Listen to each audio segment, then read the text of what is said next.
हिमानी भी मेले में जाने की जिद कर रही है। इसका इस दुनिया में बूढ़ी दादी माँ के अलावा और कोई दूसरा नहीं है।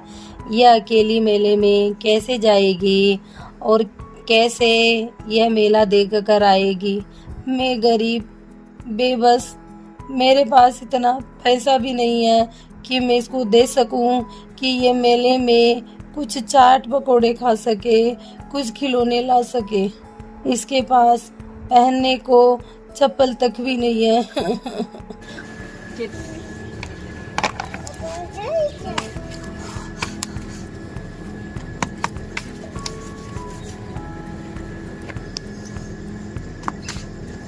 मम्मी आज रामनवमी का मेला है, सब लोग मेला देखने जा रहे हैं, मुझे भी जाना है, पैसे दीजिए ना।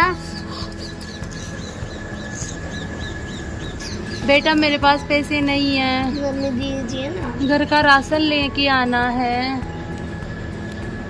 राशन खत्म होने वाला है। ना दी, थोड़े से 20 रुपए दे दीजिए। मैंने थोड़े से पैसे बचा के रखे थे, अब क्या करूं। इन सभी बच्चों के साथ मैं भी इसको मेले में भेज देती हूँ, लेकिन मुझे डर लगा रहेगा जब तक ये लौट कर नहीं आएगी। बेटा अगर आप मेले में जाने की जिद कर रही हैं तो जाइए, लेकिन ध्यान रखना भीड़ में सबके साथ रहना, अकेले मत हो जाना वरना मेले में खो जाओगी। और हाँ, सांझ ढले उससे पहले पहले वापस लौट के आ जाना। तब तक मैं आपके लिए आपका पसंदीदा खीर पकवान बनाकर तैयार रखूंगी।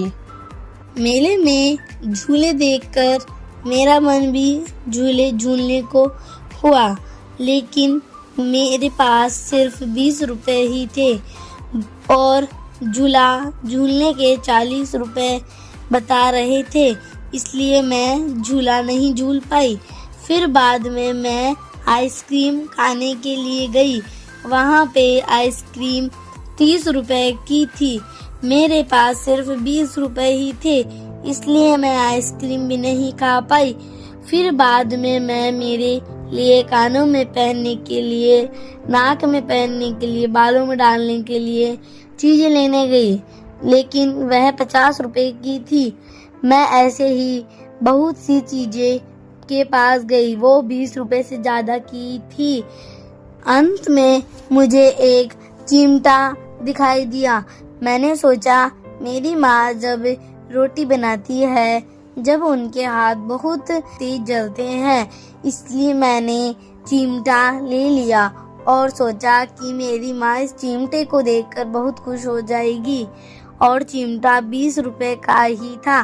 फिर मैं चिमटा ले लिए घर पे आ गई नाचती खुशी से।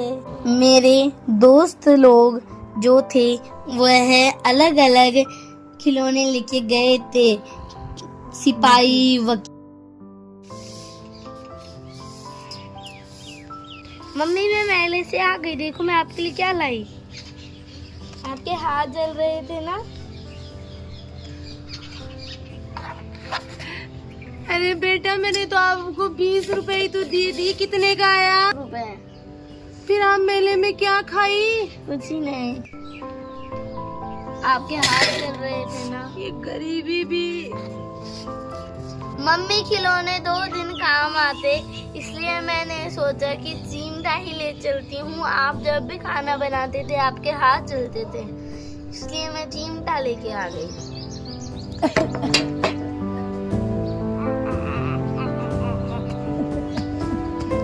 अब आपके हाथ नहीं